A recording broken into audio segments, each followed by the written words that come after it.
Assalamualaikum warahmatullahi wabarakatuh. Saya Anggi Armelia, NPM 2217051145 dari kelas C. Di sini saya akan menjelaskan materi terkait mata kuliah Teori Bahasa dan Automata, materi tentang konversi NFA ke DFA. Ekuivalensi NFA dan DFA. Dari mesin NFA bisa dibuat DFA yang ekuivalen atau bersesuaian. Artinya kedua mesin bisa menerima bahasa yang sama. Misalnya itu M1 DFA dan M2 NFA. Jika L M1 sama dengan L M2, maka M1 ekuivalen dengan M2. Langkah-langkah mengubah NFA ke DFA. Yang pertama itu buat tabel transisi. Yang kedua, mulai dari state awal. Nah, setiap state itu merupakan himpunan. Yang ketiga, telusuri state tujuan dari setiap input. Himpunan state tujuan menjadi satu state baru, sesuaikan state tujuan dari state yang baru. Key action, dalam kurung kurawal, P, Q, buka kurung kurawal, A, sama dengan key, dalam kurung P, A, gabungan dari key, A. Himpunan kosong merupakan state. Tentukan himpunan state akhir. Nah, cara menentukannya itu adalah F action sama dengan F, gabungan dari key action, di mana key action adalah gabungan dari F.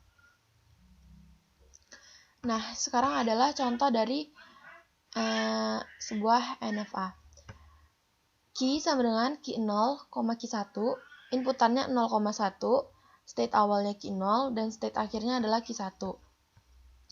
Key 0, key 1 sama dengan key 0, key 1. Key 0,1 sama dengan key 1. Key dalam kurung key 1,0 itu sama dengan himpunan kosong. Key sama dengan key 1,1 itu sama dengan key 0, key 1. Nah, ini buat tabel si transisinya.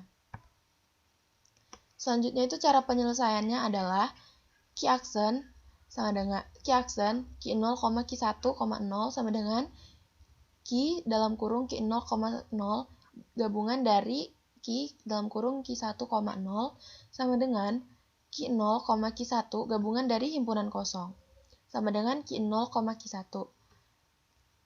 Terus selanjutnya itu key action dalam kurung key 0, key 1,1. Ini kan tadi 0, sekarang 1 sama dengan key dalam kurung key 0,1 gabungan dari key 1,1 sama dengan key 1 gabungan dari key 0, key 1. Jadi hasil akhirnya itu adalah key 0, key 1.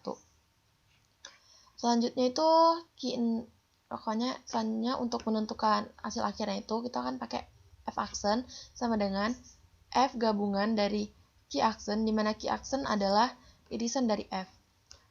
Jadi hasilnya itu key 1 gabungan dari key 0, key 1. Jadi hasilnya itu key 1 dalam kurung key 0, key 1. Ini buat tabelnya. Selanjutnya, nah ini buat hasil akhirnya, ini buat NFA dan ini buat yang DFA. Buat buktinya, itu tuh L dalam kurung MN sama dengan 0,1,01,011,111 dan seterusnya. Dan LMD itu 0,1,01,011,111. Nah, karena hasil akhirnya itu sama, jadi MN itu ekuivalen dengan MD atau NFA itu ekuivalen dengan si DFA. Sekian penjelasan materi dari saya. Saya akhiri. Wassalamualaikum warahmatullahi wabarakatuh.